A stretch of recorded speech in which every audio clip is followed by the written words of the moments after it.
اہم چیز ایک مسلمان کے لیے کہ ہم اللہ تعالیٰ سے مانگنا نہ چھوڑیں، اللہ تعالیٰ سے دعا کرنا نہ چھوڑیں۔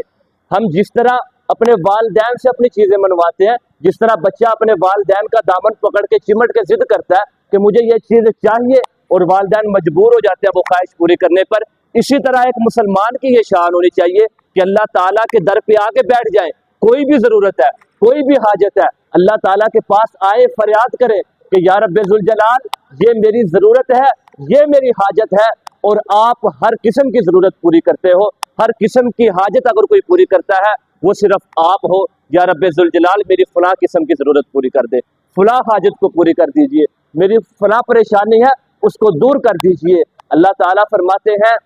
ادعونی استجب لکم، اللہ تعالیٰ کا ارشاد ہے کہ اے میرے بندے مجھ سے دعا کرو، مجھ سے مانگو، میں تمہاری دعا کو قبول کروں گا۔ اللہ تعالیٰ پروانہ جاری کر رہے ہیں